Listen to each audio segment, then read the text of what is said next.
I'm Tim Wise, the Research and Policy Director at the Global Development and Environment Institute here in Geneva at the World Trade Organization Public Forum, and I'm with Aileen Kwa of the South Center.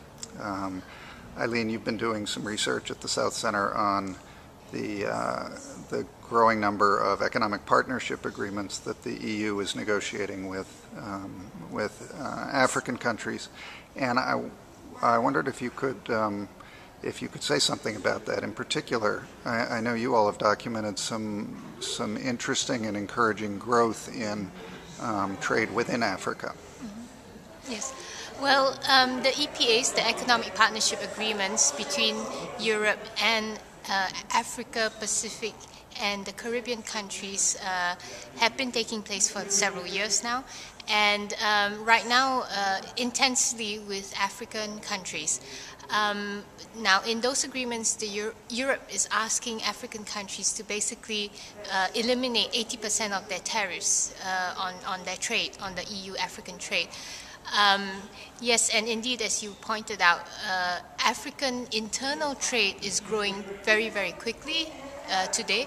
Even, for example, in the East African community, African internal trade has already surpassed African EU trade. So Africa is actually exporting more to other African countries rather than to the European Union. So the EU is not actually going to be their most important market. However, if an EPA comes on board and the EU is asking these countries to dismantle their tariffs, then very clearly EU products will be infiltrating into EAC, the East African community and African market.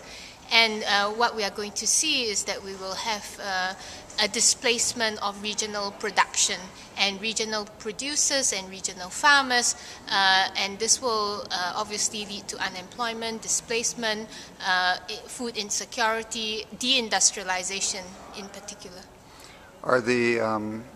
Is the South Center recommending any particular measures that the ACP countries should take in these negotiations?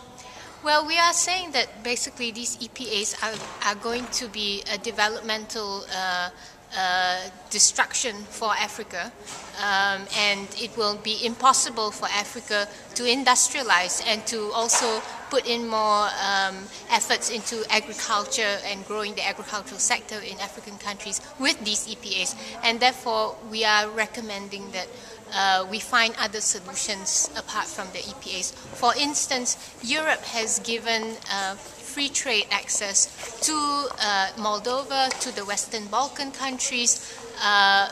So these countries have free trade access to the EU market, but in turn they do not have to open up to Europe.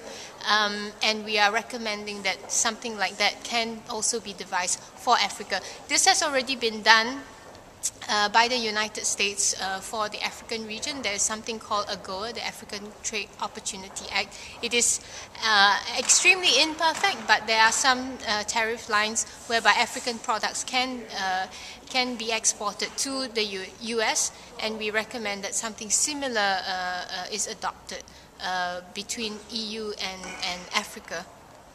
Thank you. You're welcome.